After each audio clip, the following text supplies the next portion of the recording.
Yo, yo, yo. What up, peoples? It's Saturday. Tim, all good, buddy. Yeah, man. Do what you do, man. Yeah, I need to be doing more of that. I'm trying to get into that consistent schedule. I'm trying to get myself into a schedule of getting more working out done, dude. So I respect it, Doug. Go get your swole on, homie. We'll see you here in a little bit, man. Good morning, guys. Good day, good afternoon, good evening, whatever time it is for you. Hope everybody's doing well. Happy flipping Saturday.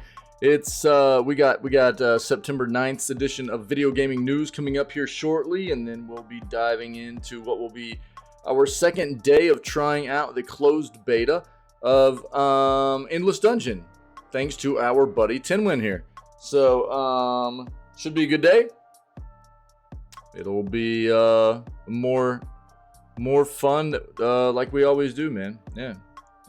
Hanging out with cool peoples, playing games, being immersed in what's going on in the gaming world, dude. Couldn't ask for more than that, dude. So again, hope everybody's weekend's going well so far. Hope it keeps going that way. Let's go ahead and dive in here and get into video gaming news. Cool.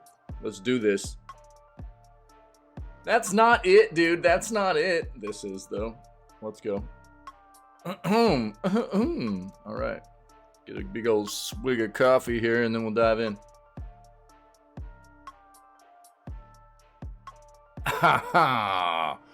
Alrighty, let's see what we got. Assassin's Creed 4 Black Flag was pulled from sale on Steam, and everyone has lost their minds. Oh.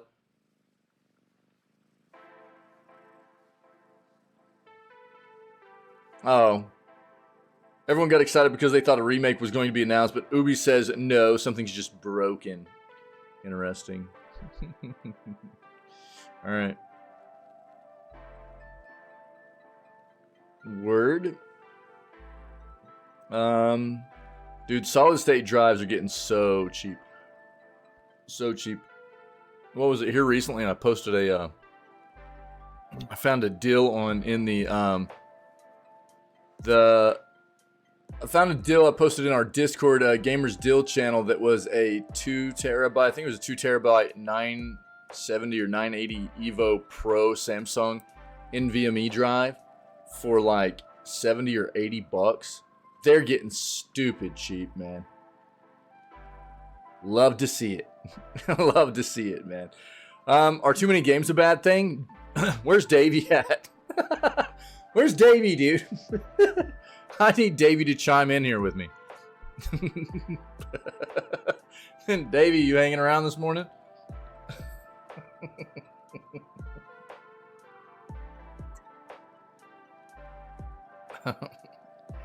So,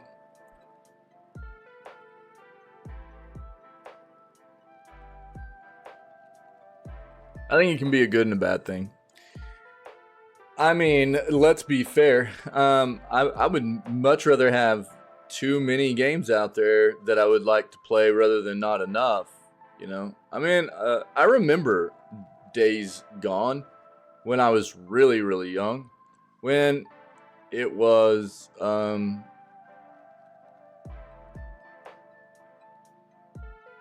games were not as,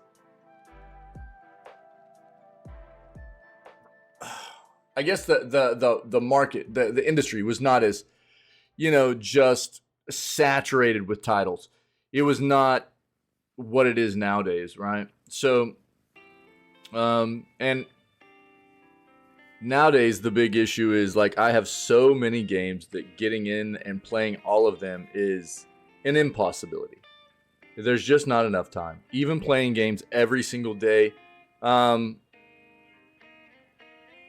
and I'm not somebody that replays games very often. The only time I really replay a game is if it's like a live service kind of game. So I'm not one of those people that really replays games, and I'm still just always falling further and further behind of the backlog of games that I would like to get played. It's impossible. With the amount of games that are being pushed out, and even the amount of games I even own. So it's a brutal thing to have to deal with quite often, is the struggle of trying to determine what games you would rather dive into over other ones. That is why I've started doing a schedule here in the community with everybody. We did this at the beginning of the calendar year last year, or this year, I mean, and we'll do it again right at the beginning of next year. And it's always a kind of tentative list moving forward, because we always have more games that are getting released, and we list out a lot of the backlogged games that we haven't streamed and I've never played, that we want to get played here in the community and experience together. And it's I mean, like, for instance, I'll give you a perfect example. I've never played Subnautica. I own Subnautica and I own Below Zero. They're supposed to be bangers, dude. I want to play both of them. And we were planning on playing those in November and December. And now those games have been overtaken by Baldur's Gate 3. You know, it's just inevitable that, you know, you're never going to be able to play all the games that you want to play. There's just not enough time, especially if you really are a game player that likes to immerse yourself in the experience and truly get a completionist vibe out of the games you play, which is what I am. So I don't know, but I'd rather it be that way than the opposite. I'd rather feel that, you know, I always have plenty of nice quality titles to pick from, to experience anytime I'm like finishing one up, rather than going, oh man, it's too bleak, there's nothing to pick from. It's always wild to me whenever I hear people complain about not having any games to play or whatever, because I know that there's got to be great games out there they've never played, you know. There's just no way that whenever I hear people complaining about that, they've played all the great games that have ever been released out there. So I don't know. Fortnite boss Donald Mustard is retiring from Epic Games.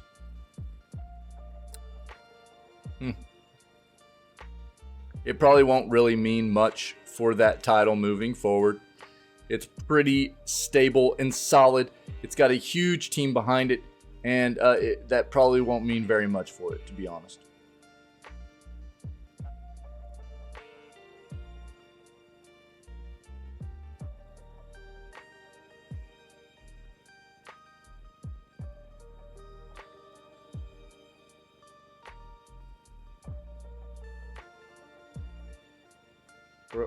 Bro, every single, what is this? We got an article from The Verge, we got an article from the Washington Post, and then game is hard. Every single one of the rest of them.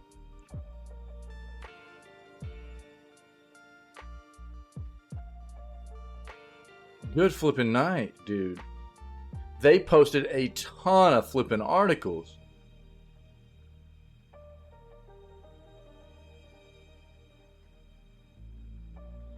Jeez.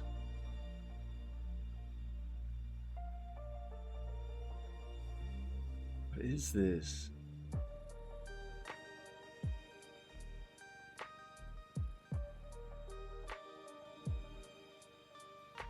Okay. I am not a giant fan of Gaming Bible. They're very clickbaity. Let's see what this is, though. Yo. Your shake weight jam. Shake weight jam. Booty, baby. Are pretty funny, Gabs. What up, Davey? What's going on, man? I was just name dropping you, dude. What's going on, buddy? Happy Saturday, man. All right, Steam users can grab 18 free games now in huge September giveaway. A lot of these are probably going to be pretty subpar kind of games and stuff, but we'll talk about this. I mean, free content's free content, dude. That's where the PC realm really, it's one of the areas in which PC gaming stands out big time over console gaming. There, you get a lot of free content on the PC side. So I'll throw this out. We'll talk about this, and I'll talk about what's free on Epic right now too. Eating Fruit Loops, playing Call of Duty, getting ready for work. Word. The first two sound dope. The first two parts of that sound great, dude.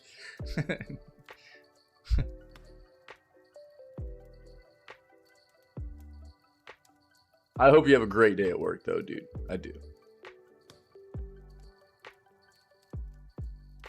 Bro, what is up with Game is Hard? I've never seen this before. In all of our searches, I might have to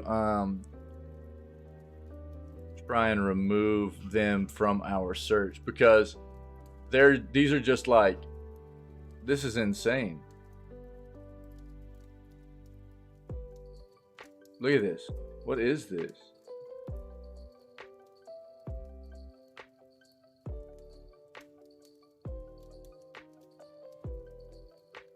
Oh my god, dude. You got next week off, dude? Sick. Can I do this?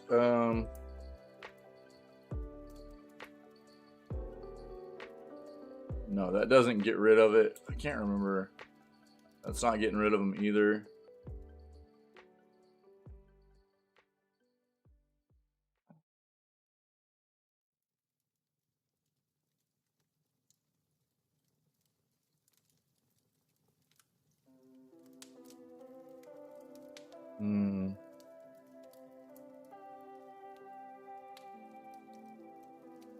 Let me see something real quick.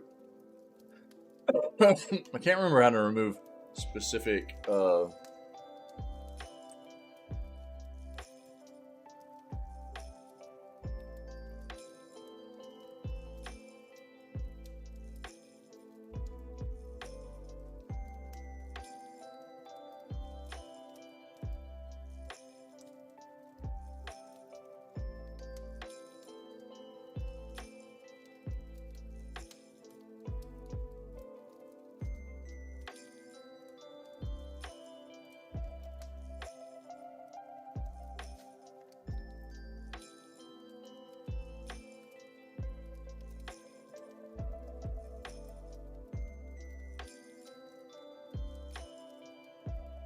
hold on real quick.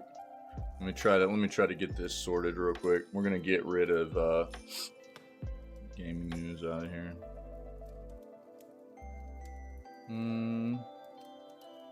Where is this? More, I think. No. Tools.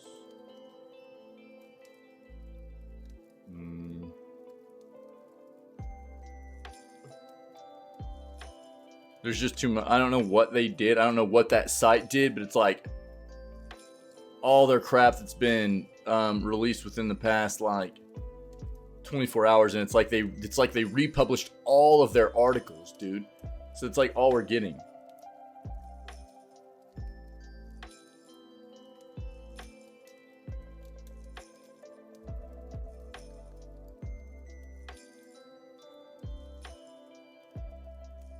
See this.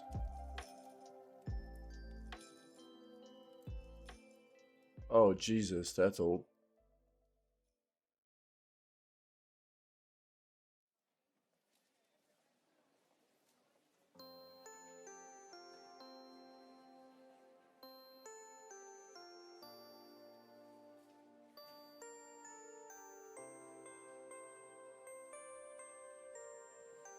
Oh, that's how. Okay, hold on. Let me see if this works. Okay, that's what I was missing.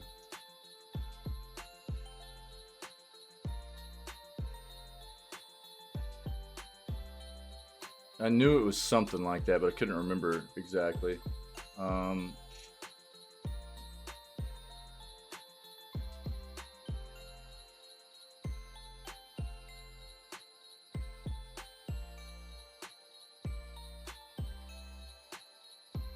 try that.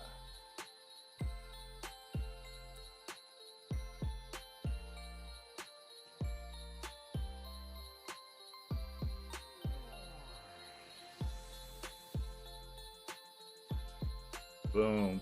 Boom, we did it. Cool. Alright, cool. There it is. What do you got planned for next week, dude? So this is the play. That's the play right there. If you need to get rid of a website, I haven't done that in a long time, dude. It's minus sign or dash, whatever you want to call it. Site. Oh god, I didn't mean to do that. Colon. And then the site name. And it'll get rid of all the sites. Excuse me. That was crazy though. I like Game Is Hard as a website. We get some pretty good news articles out of there, but dude, we were just getting, that's all we were getting. It was crazy.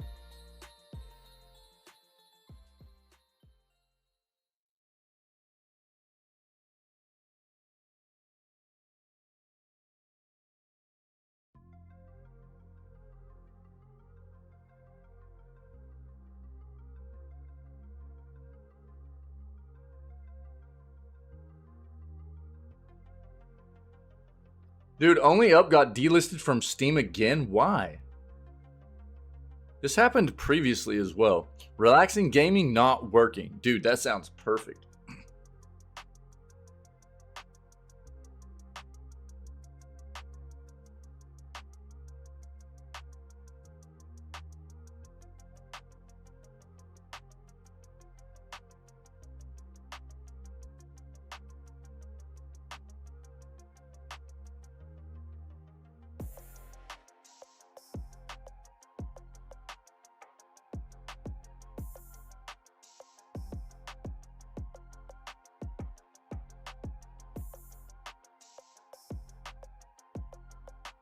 Oh, nice. RuneScape community claims supreme victory as developer apologizes and cuts pay-to-win features. Good. Good for them. Pay-to-win's gross.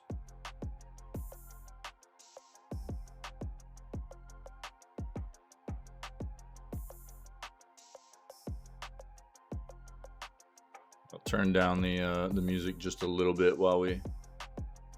That way it's not too loud. That should be okay. Let me know if it's too loud. And we'll let it run while we look for our articles, but I'll try to remember to turn it off as we start talking through these articles.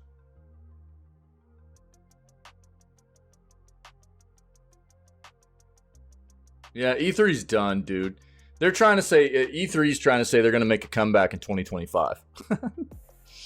E3's been dead for years now. 3 years, to be specific. 3 years they've been dead. They keep saying they're coming back. No, 4 years. 4 years. The first year they didn't happen was 2020. So 2020, 2021, 2022, 2023. 4 years they haven't happened.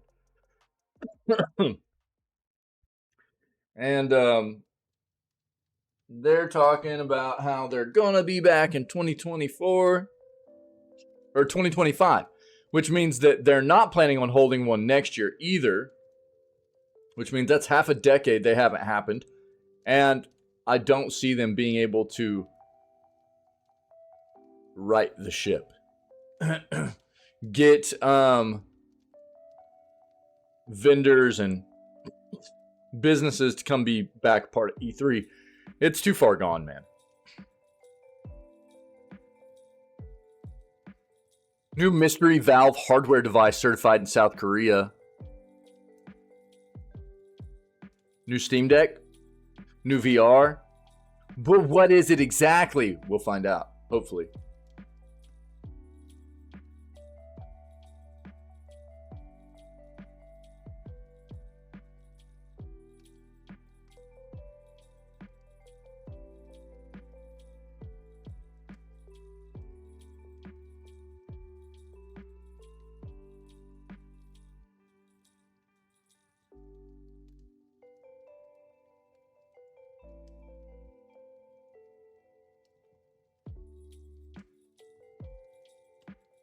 As Starfield gets ugly comparisons to Cyberpunk, CDPR lead says this fake criticism is actively harmful.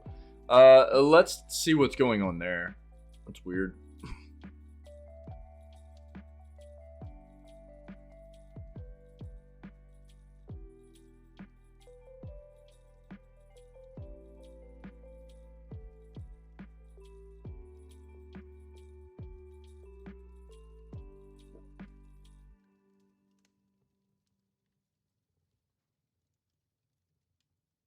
Weirdly enough, Baldur's Gate 3 is a 97 right now Metacritic on PS5, but its user score is down in the 7s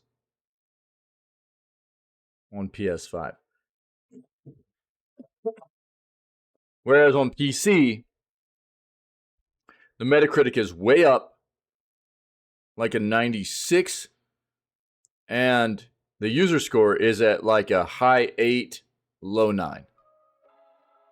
So I'm not sure what's going on the PS5 side of things for users, but they're not real thrilled with the game right now. Or, I mean, not that 7s are bad, but it's not lining up with the rest of the reviews across critics and other platforms. I don't know what's going on.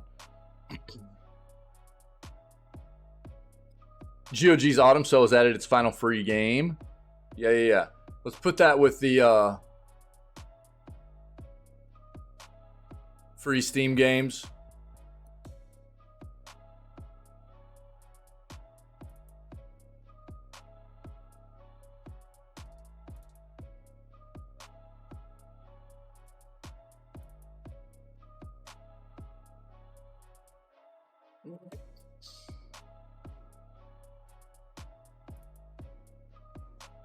Ooh, Dark and Darker got hit by a DDoS attack.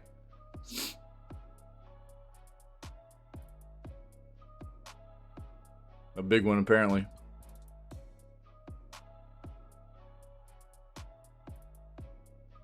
How long did that last?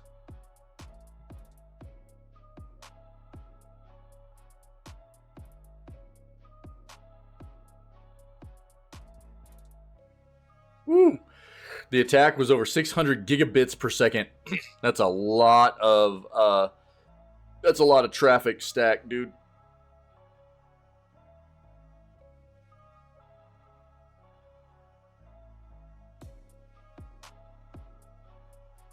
Interesting. We'll take a quick look at it.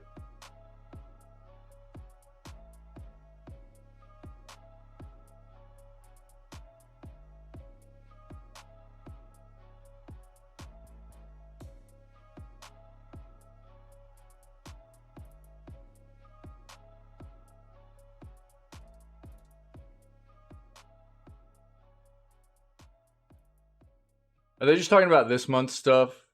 Probably.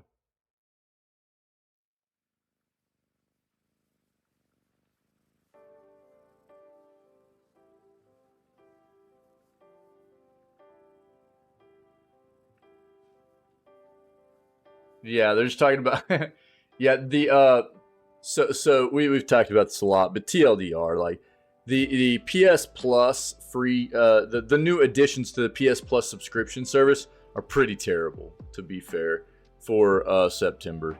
And not only are the headliners for the subscription service, the new additions, pretty terrible, like Saints Row Reboot, that's their main game.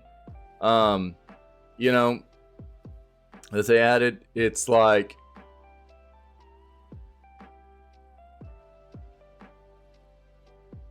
they also raised the prices substantially. And so, you know, PlayStation fans are just kind of like, what's going on? What's happening right now? And yeah, I don't know. We'll find out. They probably did it because they're going to be releasing some better games in the coming months. So that's probably what I'm suspecting, anyways. But that still doesn't give them a right to raise prices right now, as far as I'm concerned. PlayStation's subscription service being somewhat comparable to Game Pass has only been around for a little over a year now, and they still are missing a key aspect in day one releases that Game Pass has, that I don't think gives them any right to be close to what Game Pass costs, personally.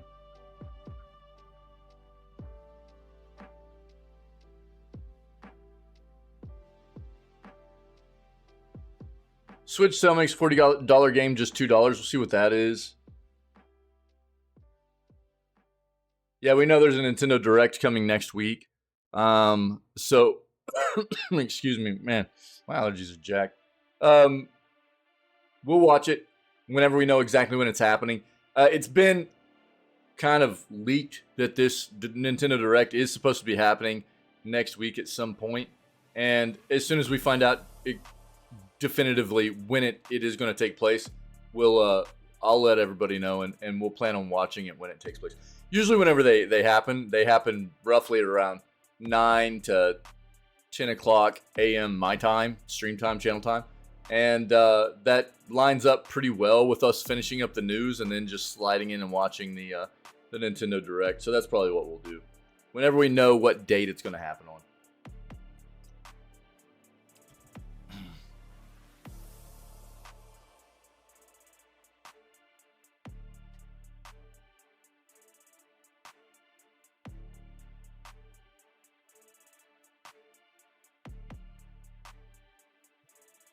Steam users can't play long-awaited PC game for at least a year? What?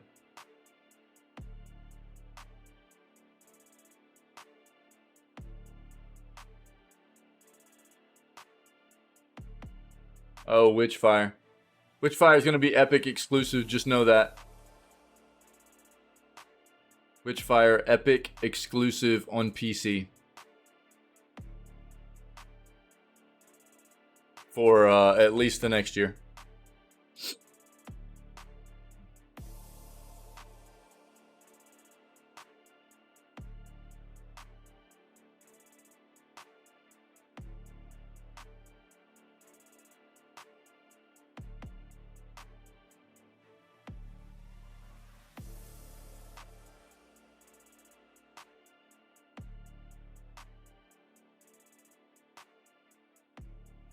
Let's look at our other search real quick.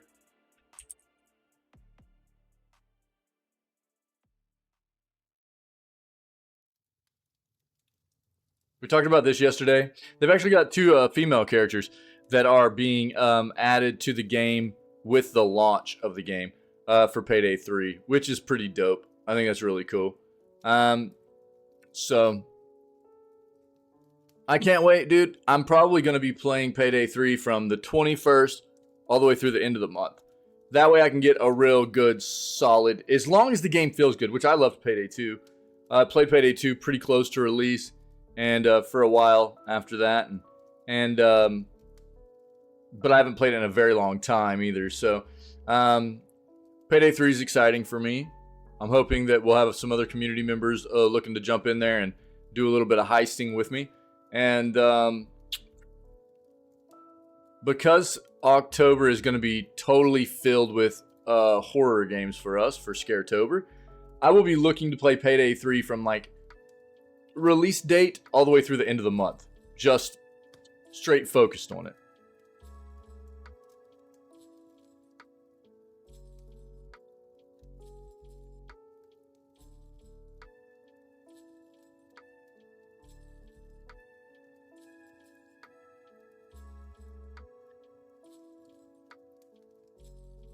Excuse me.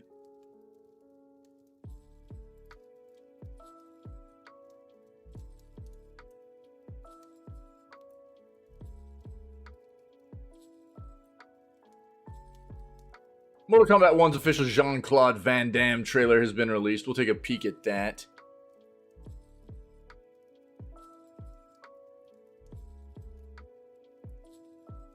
Wait.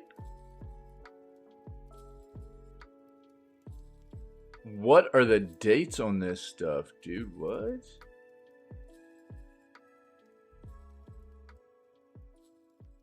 Why? Why am I getting dates for stuff? It's supposed to be the past 24 hours. Look at this. Past 24 hours. I'm getting stuff from 2015, 2014. That's why I saw this New World. I was like, why am I getting New World stuff? It's 2017.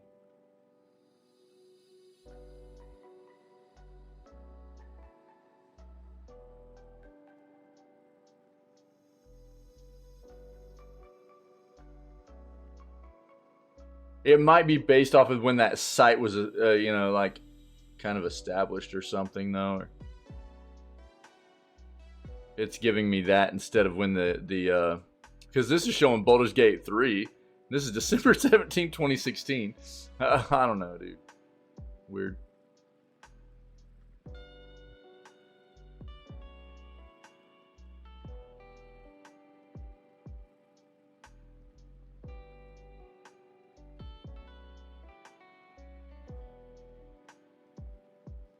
All right, last page we'll search through here. Again, I think, dude, I had a pretty good time watching this show. It's very over the top, but it's supposed to be, you know?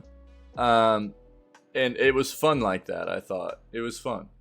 So, as somebody that's never read any One Piece manga, I've never watched One Piece as anime, I thought the live action was pretty entertaining. I enjoyed it. And it's made me want to go take a look at the other forms of entertainment where One Piece, originates from. So I'll probably do a little bit of that.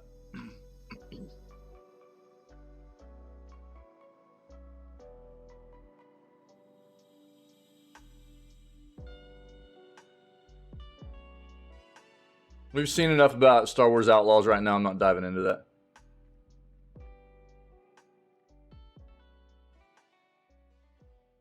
Okay, let's go. Let's take a look at these. First up for today, Mortal Kombat 1's official Jean-Claude Van Damme trailer has been released. The actor appears as a special alternative skin for Johnny Cage.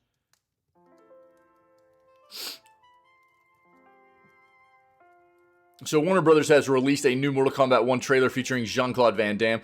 The actor is available in-game as a special alternative skin for Johnny Cage, which can be unlocked by players who purchase the title's premium edition.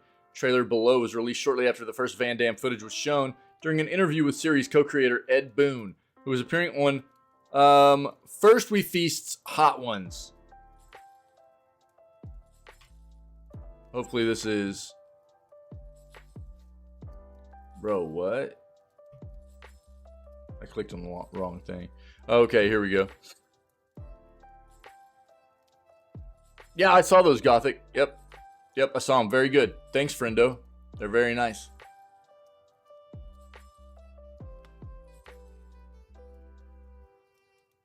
Wow. Nice. Yeah, they're very, very good. I appreciate you sharing. Let's check out Jean-Claude Van Damme. Happy Saturday, friendo. How you doing? Jean-Claude. Finally meet Hollywood Boulevard Johnny. Fans love me. Do you know what they'll pay for selfies?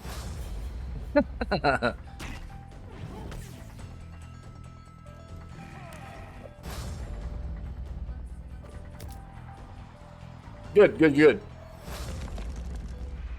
Fight.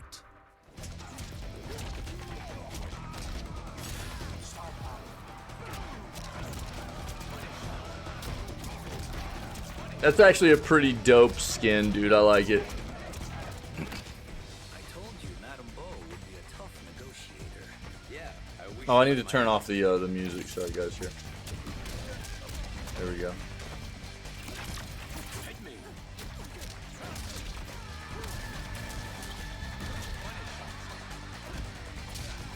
Yeah, it's a pretty nice skin, dude. I like it. I'll be a kickboxer, you a street fighter. The answer is still no. They're probably about to show off some pretty gory stuff. Oh yeah.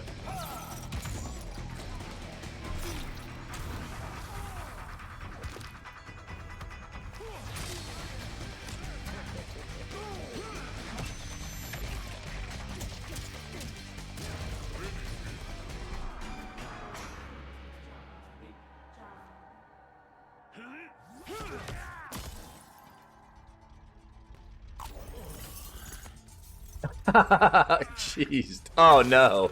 Oh, bro. God damn. Oh my god, dude. That was brutal. Jesus. Oh my god, dude. Oh, jeez. Wild. The game is so crazy, dude. Alright. So Ed Boon said the Van Damme DLC was 30 years in the making, explaining when we made the very first game, our intention was to make Van Damme the arcade game. We actually wanted to see the words Van Damme Bloodsport. Was big, and so was Universal Soldier, I think. So he called his people and we were like, we want to make a game based on Van Damme, and I don't know if he declined or just never got to him or something like that, but this is, a couple of 20-something-year-old kids who wanted to make a video game. I could see how Van Damme would go, no, we're not doing this. So we tried a number of times going back and forth with him. This time we hit the lottery and we got him. We actually have his voice, and he's going to be the Johnny Cage character, and it's the absolute full circle moment that we had. Yeah, we already talked about the Megan Fox thing. Yeah, that's pretty cool, man. So Nintendo Switch sale makes $40 game just $2. What are we talking about here?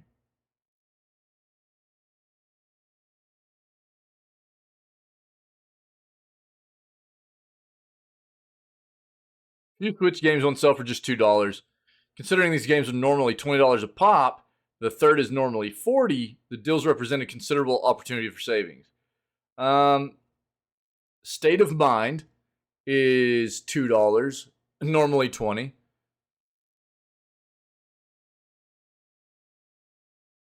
This is State of Mind.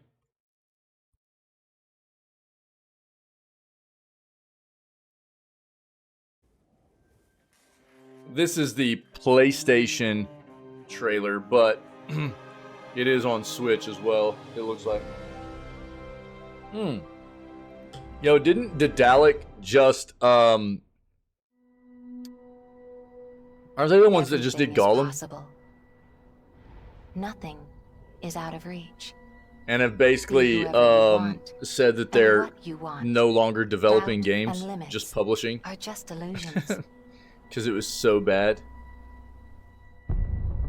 Pretty sure.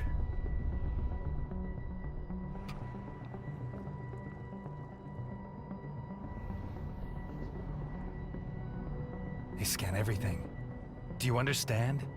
Everything Yep. that bots, drones, Daedalic Entertainment. cabs, and HoloLenses see and hear, sense and do. You can reconstruct anyone's life with all that information. You can create a whole simulated world.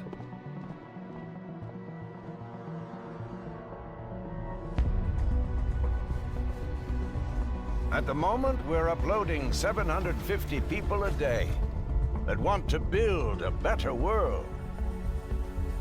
As you know, our project has entered a decisive phase. Why does it seem like We anytime are on anybody the wants to brink build a of better success. world, it ends up The being beginning a worse of a new civilization. world?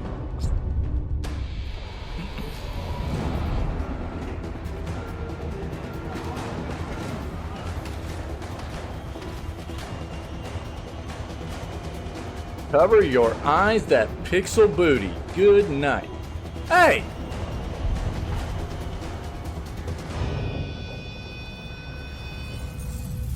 Polypixel booty. State of Mind. Daedalic. Yeah, they're done developing games, like I said.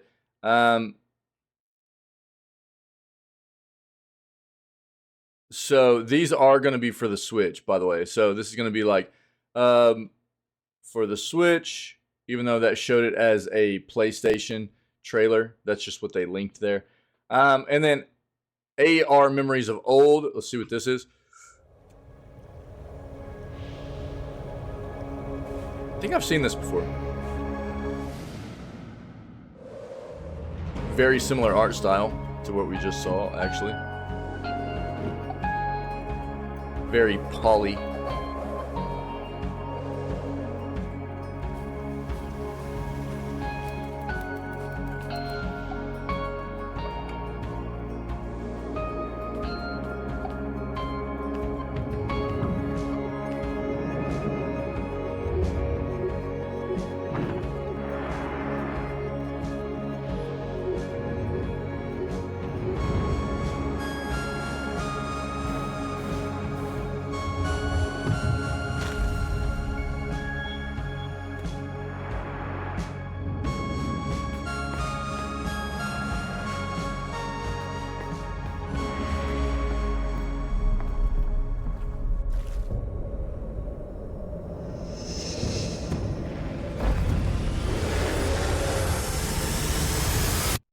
pretty.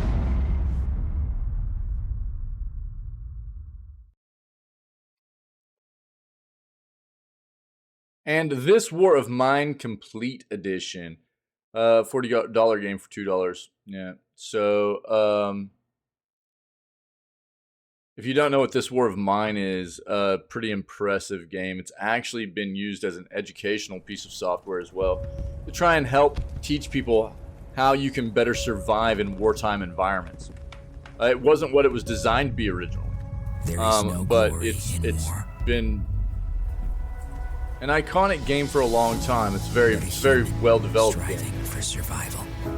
It's depressing. It's a depressing game. It's a game that is all about the struggles of survival during wartime scenarios and stuff like that. And but it's very well developed.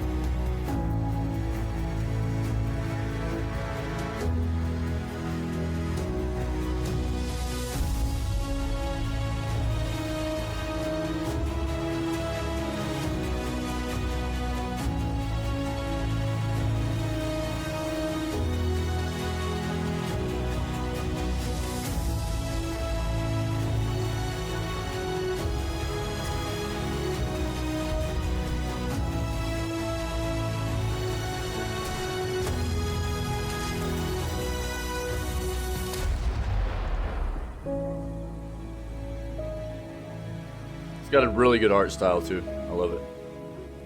It's very nice. So, all of these should be games on the Switch, it looks like, on the eShop. These first two are $2, or they're all $2. But the first two are normally $20. The last one, this War of Mine's $40. So, if you're interested in any of these, here you go. Dark and Darker. Dark and Darker servers targeted by a titanic DDoS attack. This stands for Distributed Denial of Service Attack. Basically, if you're not familiar with tech lingo or things like that, what this comes down to is they got hit with a bunch of traffic. Somebody used some kind of botnet, more than likely, to flood the Dark and Darker servers with traffic is basically what this comes down to. Anytime you see DDoS, that's what that means. Distributed denial of service. They get usually a large quantity of bots, a bot network, to just constantly send requests to the servers to where it floods them in a capacity that they can't handle the requests. So the servers basically go down. So the servers go down because the servers aren't able to handle the amount of requests being sent. Therefore, nobody that is actually a legit player can actually even get into the game as well. That's basically what a DDoS attack is, okay? And it doesn't just happen to gaming companies. It happens to all kinds of companies, okay? Servers have been improved now, but the culprit is unknown. Dark and Darker, the dungeon crawler rising through the ranks of the most popular PC games, was hit with a monumental distributed denial of service attack on August 8th. Coincidentally, this attack was launched after the game's latest update, experiencing a concerted DDoS attack. Because of this, it seems that our response will require additional tuning. Accordingly, the maintenance will take a little longer than expected, explained developer Iron Mace in a post to X.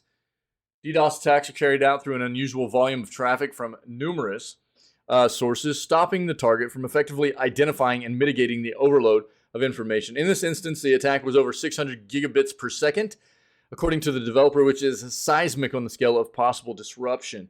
As a result, Dark and Darker servers were compromised, preventing players from logging into the game. While Iron Mace used this onslaught as an opportunity to strengthen its servers, it isn't known who was behind the attack. Yeah, this is a lot of stuff we've already talked about. Other controversies they've been at the heart of.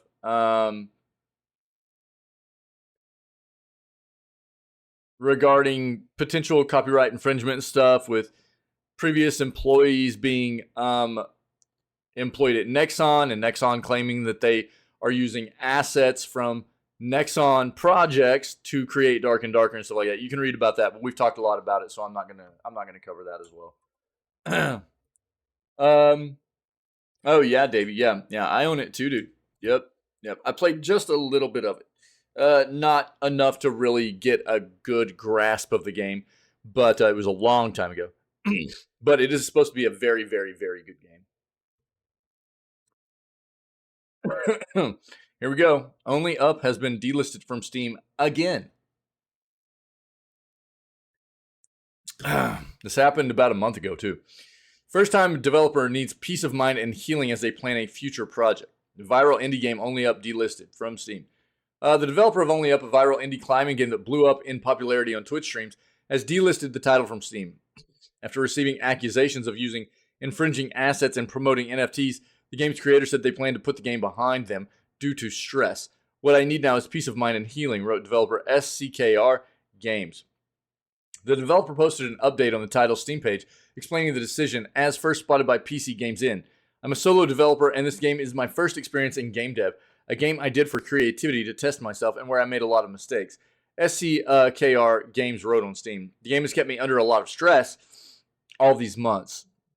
Now I want to put the game behind me, and yes, the game won't be available in the Steam store soon. That's what I decided myself. The title was delisted at the time of this article's publication, and its name changed to Not Available. You can view a cached version of the game listing on the internet's archives Wayback Machine.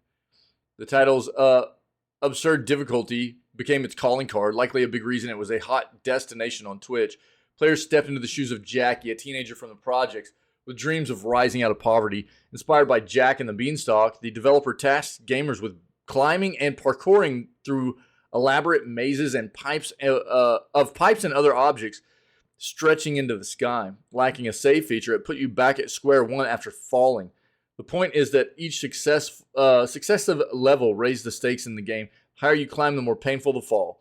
The developer wrote on the Only Up Steam store page. However, the title did include a time-slowing feature to help fine-tune the more difficult leaps.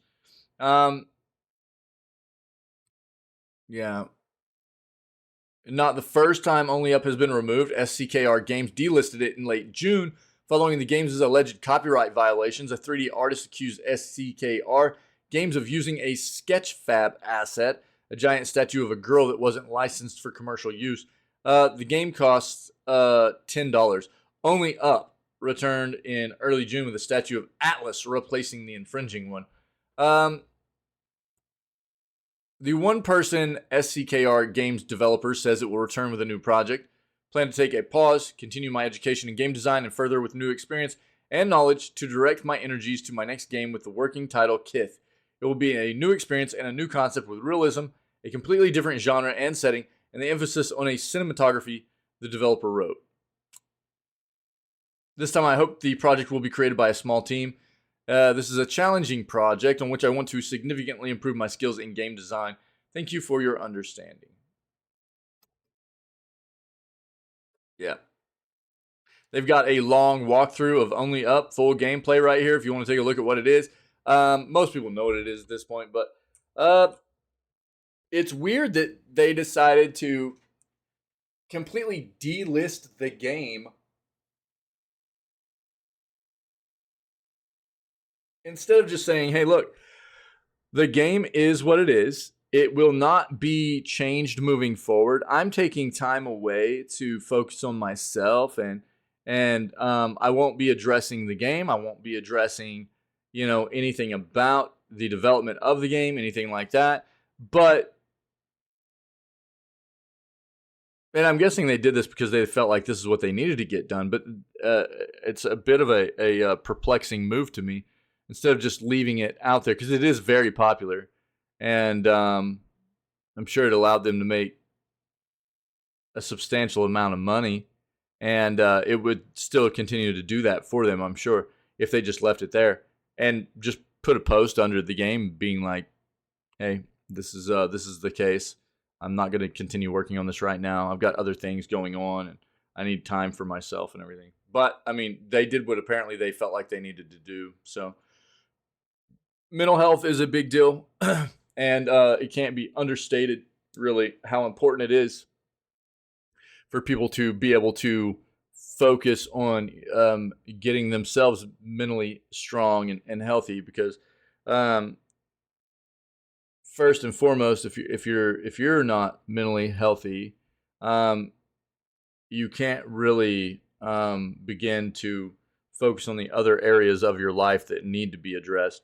And not only that, but you can't be there for the other people around you either. Quite often, if you're in a really bad spot mentally. So, good for them, man. Yeah, I mean, I think what it shows is that they were more concerned and have a focus on getting themselves in a good space mentally, right? Focusing on their own health rather than money. And you've got to respect that. RuneScape community claims supreme victory as developer apologizes and cuts pay-to-win features from hated battle pass. Jagex says it will patch out all the pay-to-win features of the pass and is offering full refunds to players who paid for it. Nice. Good. Pay-to-win, get wrecked, dude. In the wake of a furious backlash from players, RuneScape developer Jagex has admitted that it messed up and is making major changes to the recently announced Hero Pass to remove all the controversial features that touched off the uproar.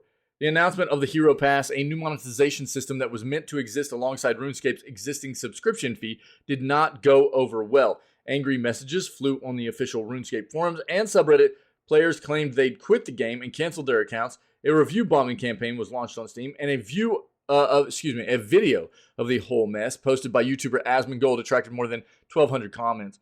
Jagex initially tried to quell the unrest and ride it out, saying in a September 6th blog post, "We've been listening to and discussing your feedback on improvements you want to see for the Hero Pass experience. Now, however, it's thrown in the towel. We messed up," Jagex said today. "The launch of the Hero Pass alienated and frustrated many in the community. You've told us, amongst other things, that it was to pay to win, and you'd lost important aspects of daily challenges. Quote, we made a significant misjudgment and we are sorry. We need to reflect on that and learn from it. That also means that we need to take more time to listen and work with the community. How and why that happened is for another time. What's more important right now is that what we're doing about it." Jagex said it's going to urgently patch the game to remove the pay-to-win features that players are particularly angry about, after which it will take time to, quote, digest your feedback in detail and engage in a community consultation to drive a thorough redesign and redevelopment of Hero Pass in detail. That means disabling the purchase of Hero Pass levels or underworld emblems. This has been hotfixed as of today, and this was posted when? 13 hours ago, so yesterday. Hero Pass content buffs will be removed entirely. This will happen as a cold fix next week. Hero Pass experience buffs will be moved out of the Premier Rewards track to be available to all members and to be earnable only through gameplay. This will happen as a cold fix next week. The Premier Pass rewards will therefore only be cosmetics and consumables.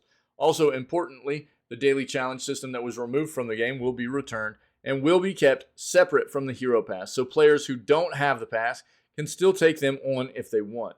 The Hero Pass will also be rebalanced so its rewards will be easier to obtain.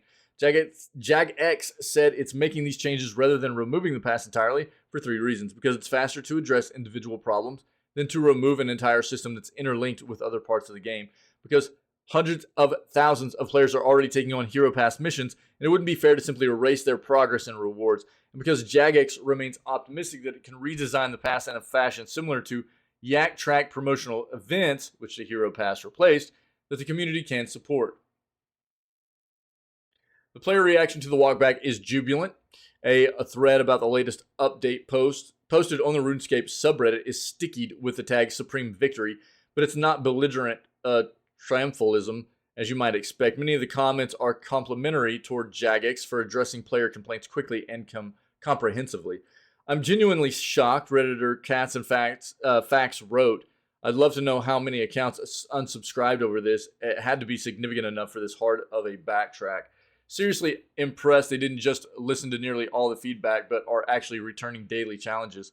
Not being able to buy levels of the Hero Pass will actually make it less MTX than Yak Tracks. Unbelievable. I'm impressed with the quick and decisive turnaround. Thank you. I hope Jagex works with the community to make Hero Pass a better successor to Yak Track. that everyone will be happy with. You can't make everyone happy. That is absolutely true, dude. We talk about that all the time. But we also talk a lot. I mean, I know I'm very, very adamant and very passionate and steadfast about the fact that pay to win is disgusting in video games. I hate it. I think it's terrible. And I think the majority of our community, if not all of it, feels virtually the same way. It will take some time for all the changes to be implemented. Daily challenges, for instance, may take a couple of weeks to return. Jagex said the immediate goal is to tackle the most immediate pain points, so it can then take more time to make deeper changes. For the long-term changes, we intend to not rush, to allow for a rethink of the design and have the space to work closely and iterate the design in consultation with the community, Jagex wrote. That's a big deal. Listen to your community. We hope this will rebuild some of the trust we know has been damaged in the last week. RuneScape players who paid for the premium pass, the paid reward track of the hero pass, and are unhappy about the removal of rewards can apply for a full refund from Jagex customer support. At least they're trying to do something to fix it. A lot of times you'll see companies go the scummy route of things and just go, well, it is what it is. They don't really care about the player base. They don't care about their reputation getting destroyed. You know what I mean? They don't care about the fan base, anything like that. It's all about the money. At least, it looks like Jagex is trying to backtrack in a good way, learn from the mistakes, and do better by the community. Got to respect it. Definitely seems like a bad move in the first place, but at least they're trying to do better moving forward. It seems anyways. New mystery Valve hardware device certified in South Korea. What do we got, Valve? Look, man, I think Valve's a very good developer of hardware and software. They traditionally have been. Could it be a new Steam Deck? A new controller? Maybe a new VR headset? Who knows? This is just like some previous Valve index, I think, that they threw in here. A new Valve hardware device has just received radio certification in South Korea, which is often a precursor to a wider release. What exactly is it? The obvious candidates are a new Steam Deck, a controller, or a VR headset. Given what Valve has said regarding the Steam Deck 2, a new model or even a significant update doesn't feel imminent, so we'll rule that out. A new controller is a bit more plausible.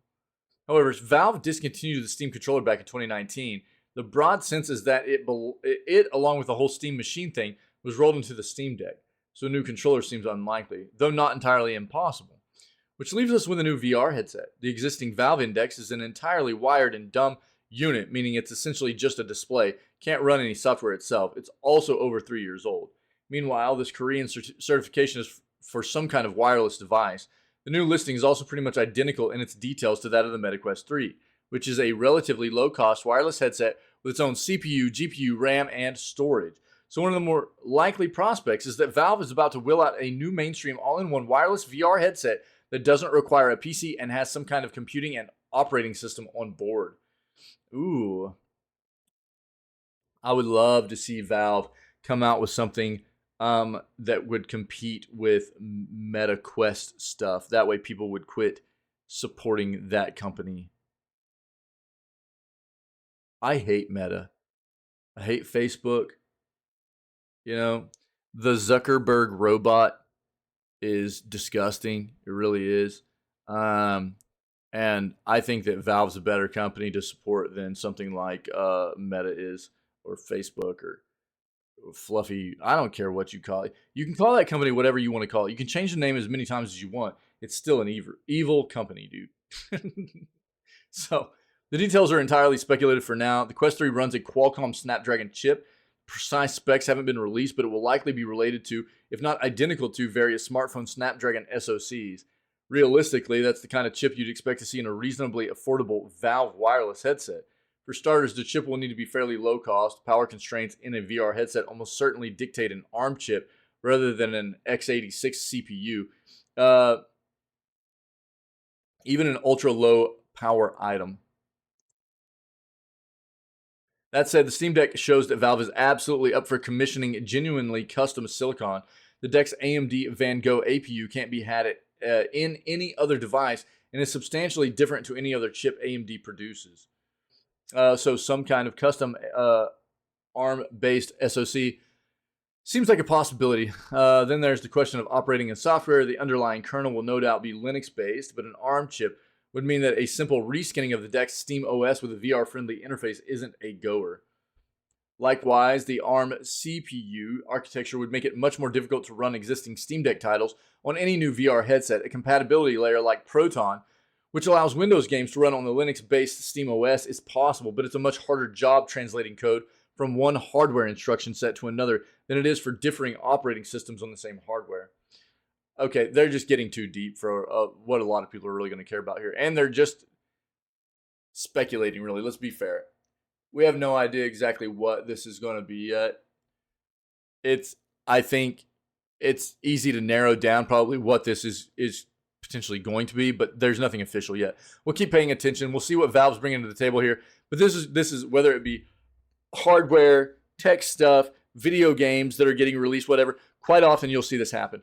Things will get certified or rated in certain parts of the world. Quite often it's South Korea. They have to get rated in before any other place. And that's how we kind of know we got new things coming our way, you know? So this is just another example of that. As Starfield gets ugly comparisons to Cyberpunk 2077, CDPR lead says this fake criticism is actively harmful. A Cyberpunk 2077 veteran developer says comparisons to Starfield are actively harmful. A senior Cyberpunk 2077 developer, Patrick K. Mills, has responded to a tweet comparing Starfield to 2020 open world RPG from CD Projekt Red. The video in the tweet shows how players in both games swim through water, how grenades detonate, and how NPCs react to things like having weapons pointed at them. How times have changed. TBC, this fake criticism is actively harmful to the way the audience interacts with the medium, and I hate it. But it's very funny to see how after how many hundreds of these were made to ridicule Cyberpunk 2077. You know what's actively harmful, dude? Releasing your game well before it's ready for release. Got him. The point of the video appears to be disparaging towards Starfield. Mills isn't having any of it. Senior developer says comparisons like this are fake criticism and actively harmful to how audiences both react to and use video games, and he hates the entire thing. In a follow-up tweet, the Cyberpunk 2077 developer points to the fact that there isn't even any commentary or analysis in the video. Isn't any attempt to meaningfully compare Starfield and Cyberpunk, outside of clips taken completely out of context and pitted against one another. There's been a similar sentiment against comparisons between games from other developers of late. Baldur's Gate 3 developers, like game director Sven Vink, or Vinky, I think it's just Vink, have spent the last few months pushing back against the notion that their highly rated new RPG should be an industry standard for other games, and thus used as a stick to berate other titles. Dude, I've talked so much about this. Baldur's Gate 3 is a prime example of a great piece of evolution in gaming. And it has absolutely raised the bar on what we as gamers know can be done in games and what developers should strive to try and get done in games moving forward for a more immersive experience, okay? Now, the thing about it is, for all those developers out there going, oh, well, this is an anomaly and you guys nobody should be expecting our game to be anything like Baldur's Gate 3. That's a bad look. That's a bad look. What these developers should be saying is that it's quite often unrealistic for anybody to expect a title to be quite the same as what Baldur's Gate 3 is.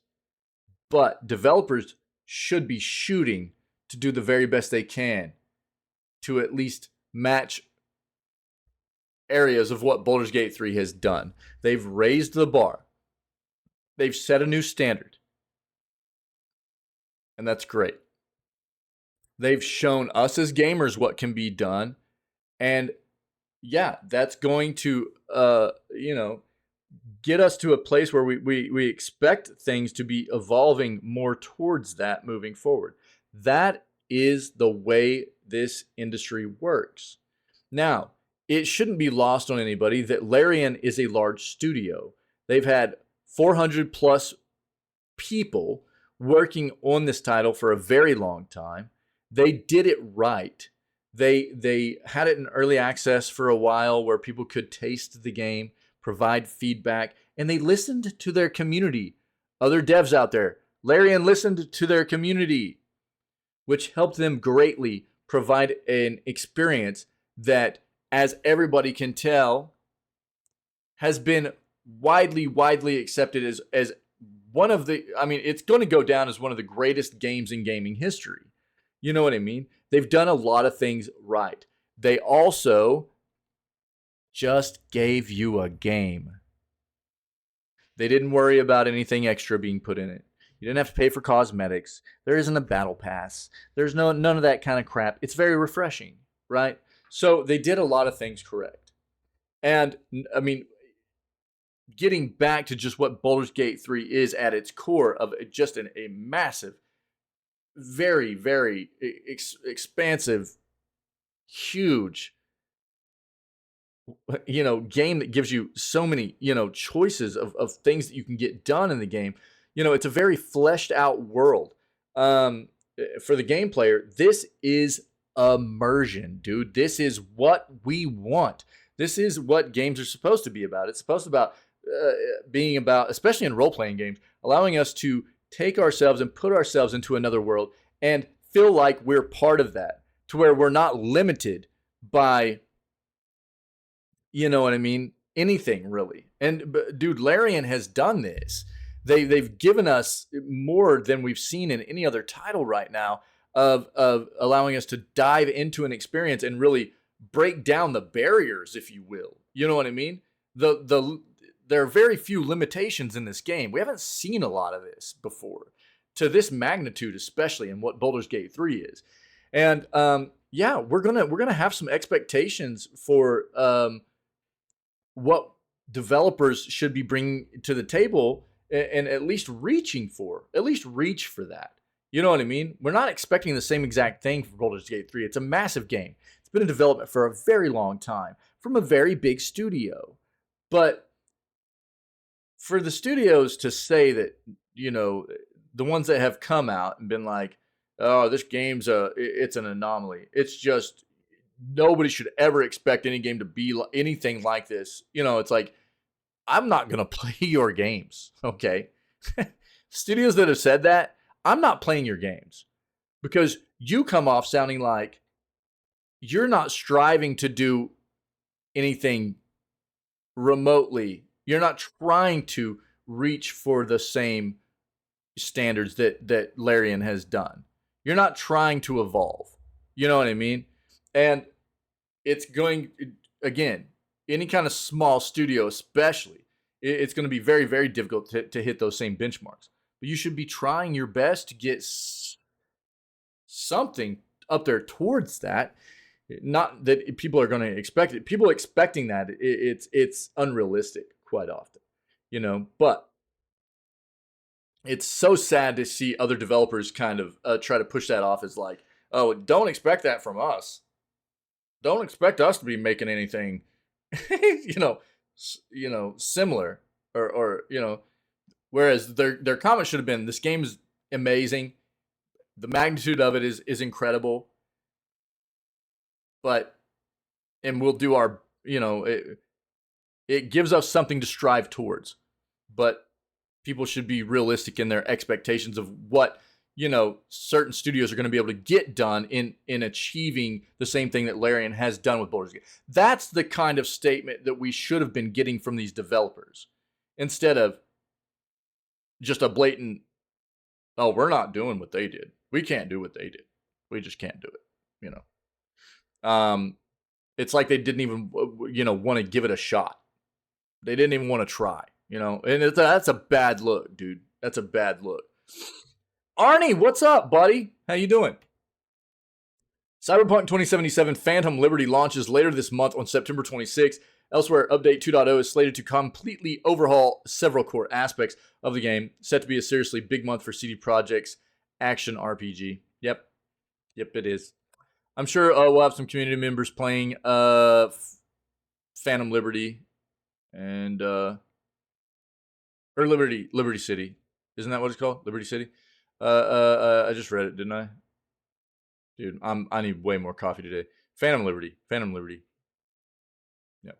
So, we'll find out. I'm sure we'll look at like reviews for it and stuff too. What's up with you? Chilling.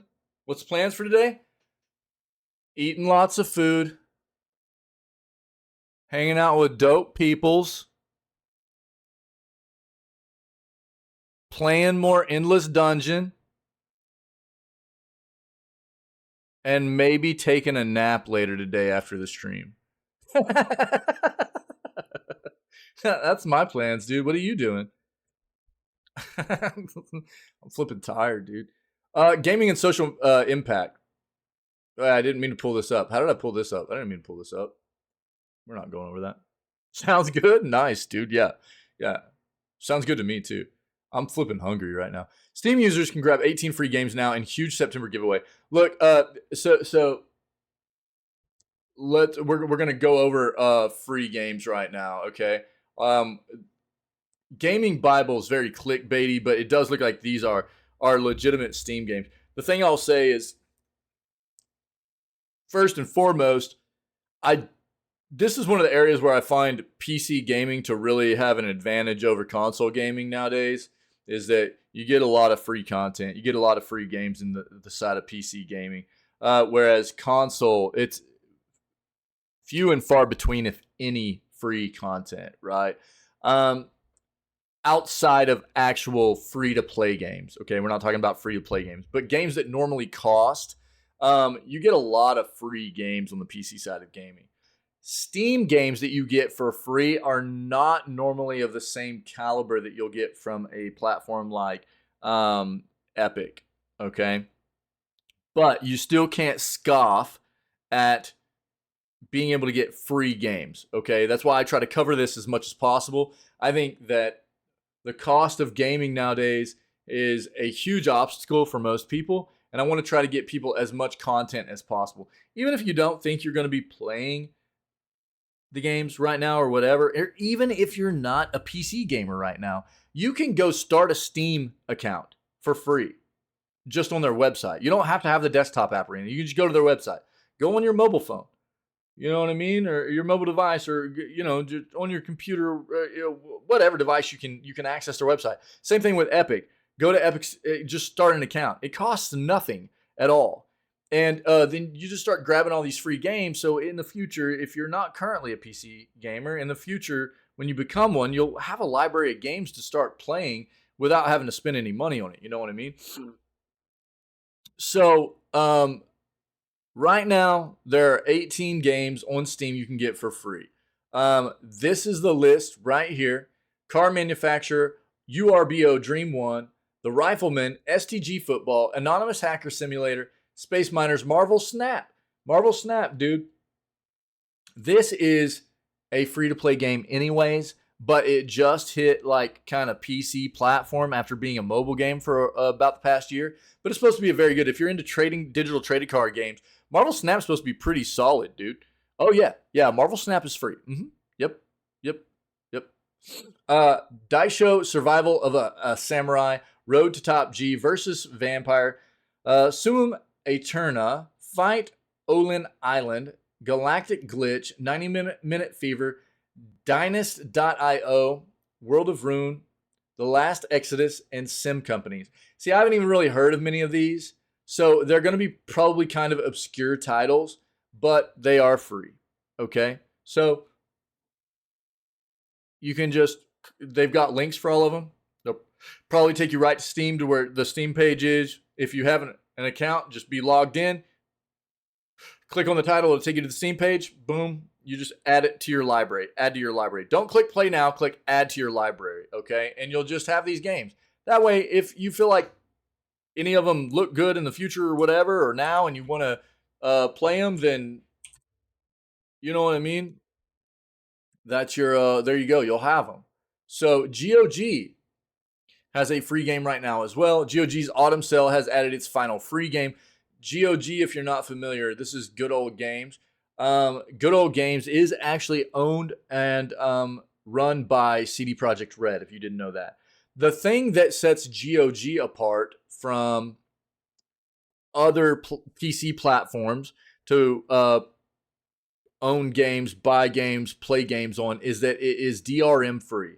If you don't know what that means, I talk about this a lot, but for anybody that's new or might see this that isn't aware, DRM free, meaning GOG, you can own like a single player game, like a Fallout New Vegas or like, anything like that, BioShock games or whatever, Cyberpunk, right? And if you download Witcher game, I mean, you name it, any kind of single player game, okay?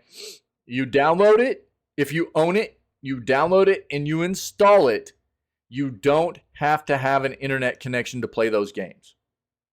A lot of other platforms make you connect with the platform server before you can launch the game. That's what DRM is, right? It's like kind of anti-piracy kind of stuff. They want to make sure that you're logged into your account. You are who you are. You actually own that stuff before you can even actually launch the software. Yeah. But GOG, they were always free. Yeah. I kind of figured they probably were, Pinky. Yeah. Thanks, buddy. Good to see you, dude. But I had never heard of them. I don't know. So at least there's the list there for people that might not be aware. Like I said, they're probably pretty obscure kind of titles. You know what I mean? And so if anybody wasn't aware, at least they'll know where they can grab them at and stuff. But yeah, thanks, dude. So GOG allows you to have those games as long as they don't require any kind of online capabilities like multiplayer or whatever. You can download them, install them, and you do not have to connect to GOG servers to play those games. They don't need you to verify that you're on your account or whatever to play those games. As long as they're downloaded and installed, you're good to go. And that's the thing that sets GOG apart from other platforms like Steam and Epic and stuff like that, okay? So GOG's Autumn Sale has added its final free game. Requiem Avenging Angel is available to claim until September 11th. So Avenging Angel is now free to download until September 11th. There's a link right here. You have to opt into receiving GOG marketing emails. That's the only caveat there.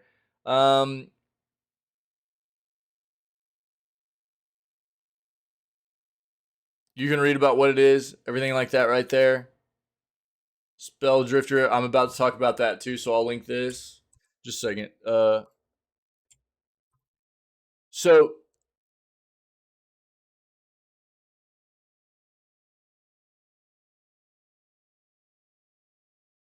heard about the Steam Unlocked, GOG Unlocked sites? No, I haven't heard about those sites. Yeah, no, I haven't. What are those, Arnie? And here's like, I mean, look, I don't pirate stuff. But this is I understand. Like you can just download it, so it's like pirating sites and stuff. So this is my the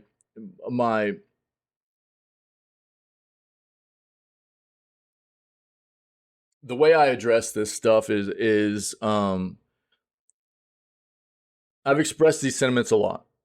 I understand why people have gotten into pirating quite often. You're always going to have those people that just do it to do it. I think a lot of people in video gaming enthusiasts, I know a lot of people. I've got a lot of friends. I know a lot of people in this community that have gotten into pirating games because they've been cheated too much in the past. They've been duped too much in the past by terrible releases. That's the thing that sucks about this industry not being regulated correctly. You know, there are no kind of entities, no kind of, you know, regulatory bodies that maintain control over this industry to hold businesses accountable for doing scummy things to us as consumers, right? And what that has eventually led to is, you know, you get terrible releases. You get where, you know, you've got these huge budget games where we're talking hundreds of millions of dollars being spent on both the development and the marketing side of things. But the development of the game won't be finished, right? But they'll be marketing the crap out of a game. It'll be promoted and marketed, and they don't want to delay the game, so they'll push it out, and then everybody that buys it feels cheated. And then people get jaded by that. They get jaded by that experience, and they go, you know what, dude, I'm not gonna be, because people feel like they got their money stolen from them in that aspect. They feel like they got their money stolen, and then they get into this mindset quite often where they're like, you know what, dude, I'm not doing that again. I'm not getting cheated by this industry. Even though there are still a lot of good businesses in the industry that do good things, but there's a lot of bad ones too, right? And so people get into this mindset quite often where they're like, I'm just going to not pay for stuff anymore. Or what they'll do is they'll go, I'm going to try the games by obtaining illegal copies of them first. I'm going to try the games, and then if they're good, I'll pay for them after. The problem with that sentiment there is I have to assume that a lot of times people will get the illegal copies, the pirated versions of those games, and even if they like them, they'll play them an amount, and then they won't pay for them afterwards. You know what I mean? There's always going to be that potential there. You know what I mean? And so here's my deal. Here's my deal. I love the video gaming industry, and I think that there are a lot of companies out there that deserve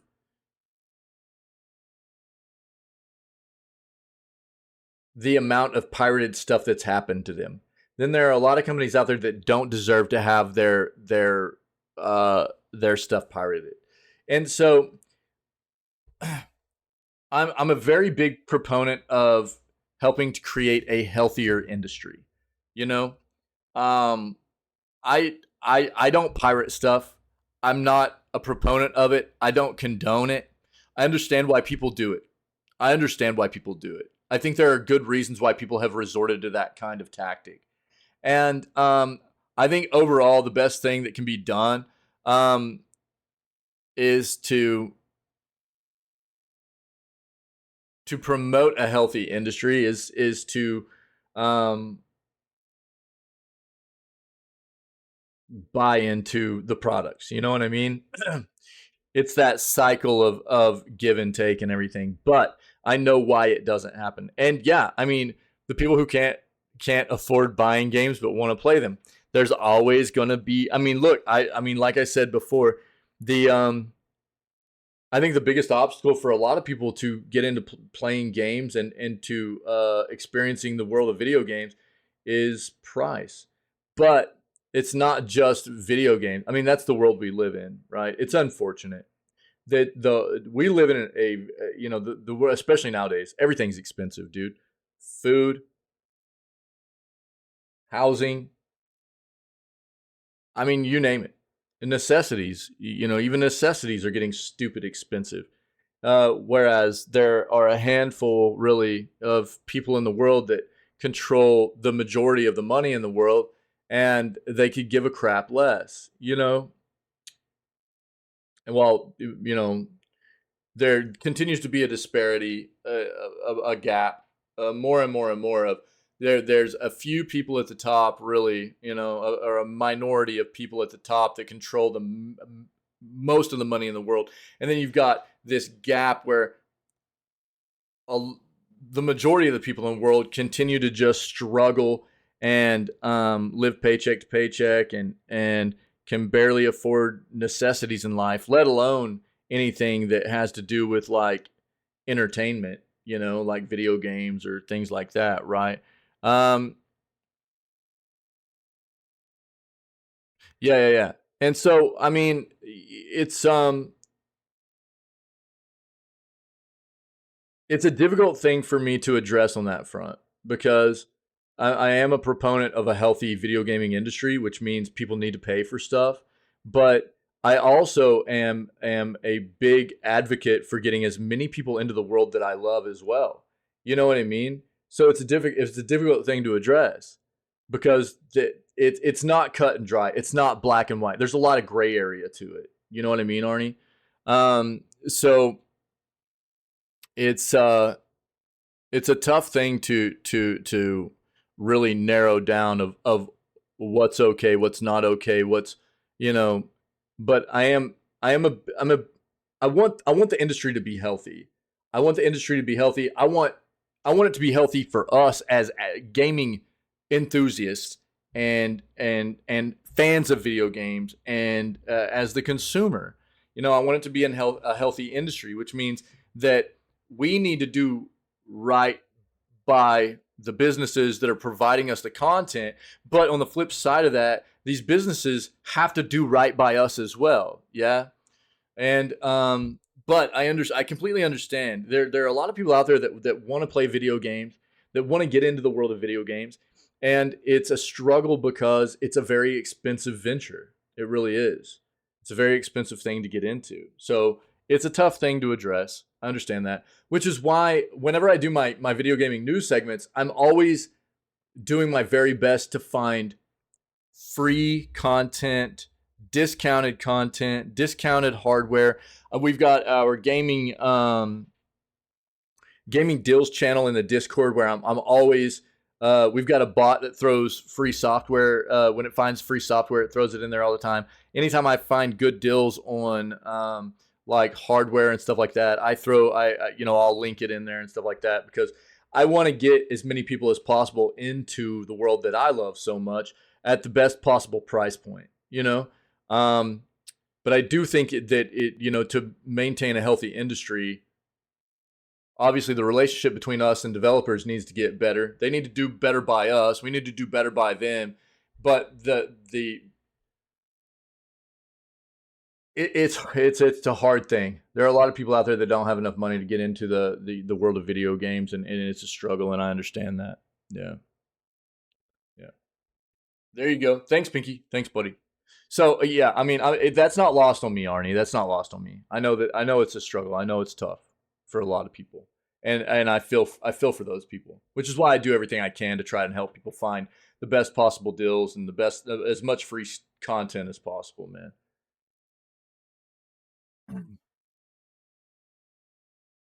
So, did I link this already? Yeah, I did. Thanks, Pinky. Thanks, dude. Yo, Pinky, you playing with us today, dude? I'm guessing so, right? Here's the last article I have, guys. So, yay. People who made what websites? Which websites are you talking about, Arnie? Assassin's Creed 4 Black Flag was pulled from sale on Steam, and everyone got excited because they thought a remake was going to be announced, but Ubi says no. Something's just broken.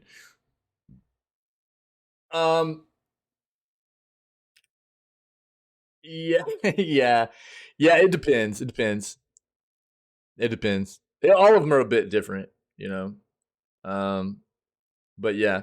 Usually they've got some kind of agenda, you know what I mean?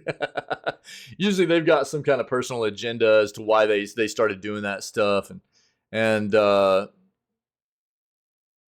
quite often I think a lot of the sites will take like donations and stuff, you know, if I remember correctly. I mean, dude, I haven't. I'm not really a user or anything, so I don't really know. I haven't taken a deep dive into that world or anything, so. But yeah, I don't know that. Yeah, it's not like a necessary thing most of the time. Yeah, I didn't think so. So, but yeah, usually I think they start doing that kind of stuff because I think what it comes down, I think a lot of those people are just the same as what I was talking about before. They're just jaded. You know, they got jaded because they felt cheated at some point.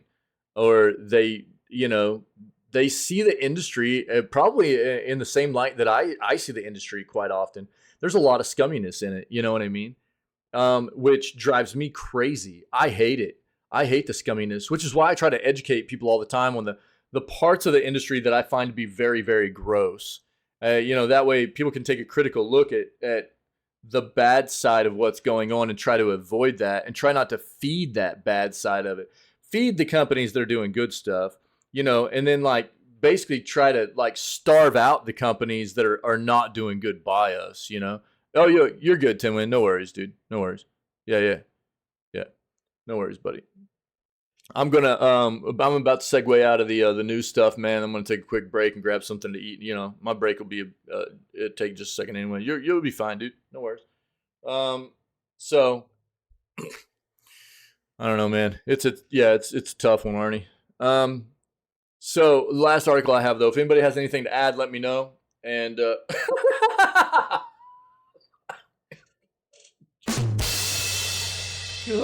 listen, Pinky, dude, you're a riot, bro. Let me know if you have anything else to add, anything else for us to talk about today for the news, and we'll address it before we move on. True, what up? Before we move on and start doing some gaming for the day, okay? We're gonna go play some Endless Dungeon closed beta day 2 with some friendos. Yeah, cool. So Black Flag was pulled from sale on Steam, and everyone got excited because they thought a remake was going to be announced, but Ubi says no, something's just broken.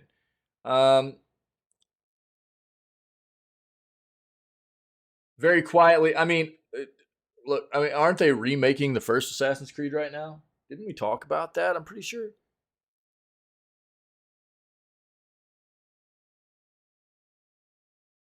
Someone commented on Starfield, this game is ass. I got arrested for buying guns. Bro, that's funny. That's funny. What up, True? Happy Saturday. Happy Saturday. Happy Saturday, Pinky. I don't know if I told you happy Saturday, dude. So very quietly and without warning, Assassin's Creed 4 Black Flag was recently removed from sale on Steam. It's still listed and you can still access it if you already own it, but new purchases aren't currently possible.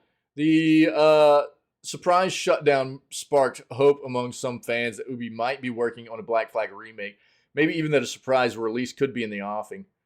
But Ubi says that's not actually the case and that sales of Black Flag weren't intentionally halted. Something's just gone wrong. Quote, we're aware that Black Flag is currently unavailable for purchase on Steam. A Ubi representative told PC Gamer, this is due to a technical issue. Our teams are working on a solution to bring it back as soon as possible.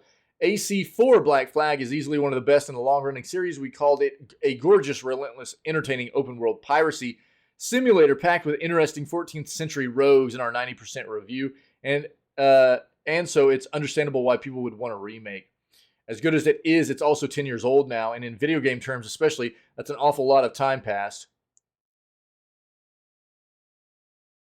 I mean, if you wanted, we could go talk about how Rockstar just re-released a 13-year-old game and did nothing to it and made everybody pay $50 for it.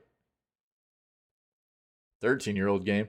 That hope was bolstered by a Kotaku report in June saying that a remake of Black Flag is already underway at Ubisoft. So it was a remake of Black Flag. Okay. Although, if so, it was and presumably still is very early in development. Okay, so it wasn't the original. It is Black Flag that they were talking about remaking.